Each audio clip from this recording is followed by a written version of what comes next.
Hello పిల్లలు, గత వీడియోలలో అసమీకరణాల గురించి నేర్చుకున్నారు కదా. ఈ వీడియోలో అసమీకరణాలు లేదా ఇన్ఈక్వాలిటీస్ గురించి మరిన్ని విషయాలు నేర్చుకుంటారు. అంటే మల్టీ స్టెప్ ఇన్ఈక్వాలిటీస్ గురించి నేర్చుకుంటారు. -3p - 7 p + 9 ఇచ్చిన అసమీకరణంలో p ని సాధించండి. ఇది మనకి ఇవ్వబడిన ప్రశ్న. p ని సాధించాలంటే ముందుగా ఇన్ఈక్వాలిటీలోని pలు అన్నీ కూడా ఒకవైపు తీసుకురావాలి. దానికోసము RHS లో pని తీసివేయాలి. RHS లో pని తీసేస్తున్నామంటే LHS లో కూడా pని తీసేయాల్సి ఉంటుంది. తీసివేత వల్ల ఇన్ఈక్వాలిటీలో మార్పు ఏమీ రాదు. LHS లో -3p - p -4p అవుతుంది. -7 ని అలాగే కింద రాస్తున్నాం. p - p రెండు క్యాన్సిల్ అవుతాయి. 9 మిగిలింది. therefore -4p - 7 9. తర్వాత మనకు కావాల్సింది p. కాబట్టి LHS లో -7 ని తొలగించాలంటే ఇన్ఈక్వాలిటీకి ఇరువైపులా కూడా 7 ని యాడ్ చేస్తే సరిపోతుంది. LHS లో +7, RHS లో కూడా +7. -7 + 7 క్యాన్సిల్ అయితే మనకి LHS లో -4p మిగులుతుంది. RHS లో 9 + 7 16. therefore -4p < 16. లాస్ట్ స్టెప్ లో p మాత్రమే కావాలి.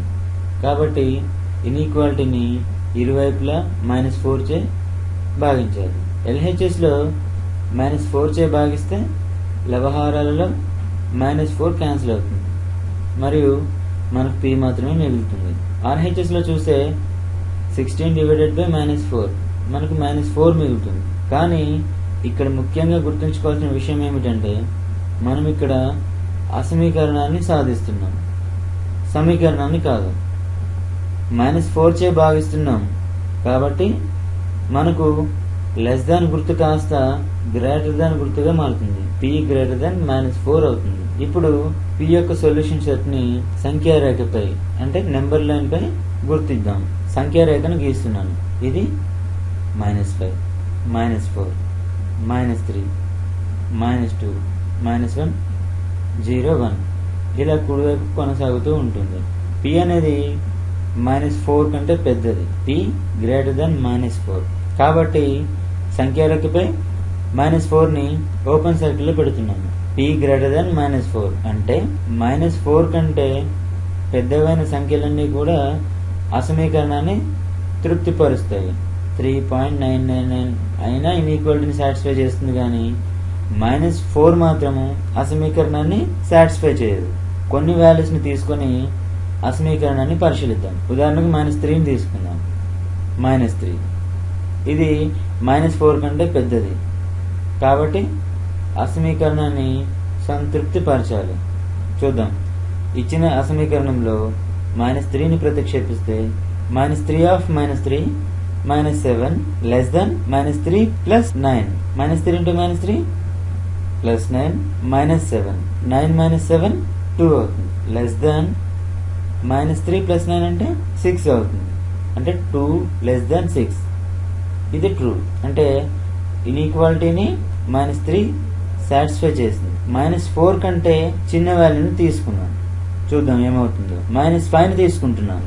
-5 అనేది సొల్యూషన్ సెట్ లో ఉండదు కాబట్టి ఇన్ఈక్వాలిటీని సాటిస్ఫై చేస్తుందో లేదో చూద్దాం. -3 of -5 -7 -5 + 9. -3 of -5 + 15 15 - 7 8 -5 + 9 +4 అవుతుంది. 8 < 4. కానీ ఇది ఫాల్స్, ఎందుకంటే 8 అనేది 4 కంటే పెద్దది, చిన్నది కాదు. p = -5 అనేది ఇన్ఈక్వాలిటీని సాటిస్ఫై చేయలేదు, ఎందుకంటే ఇది మన సొల్యూషన్ సెట్ లో లేదు. -4 అనేది సొల్యూషన్ సెట్ లో ఉండదు. -4 అనేది -3p - 7 = p + 9 అనే ఈక్వేషన్ ని సాటిస్ఫై చేస్తుంది, కానీ ఇచ్చిన ఇన్ఈక్వాలిటీని -3p - 7 p + 9 ని సాటిస్ఫై చేయదు.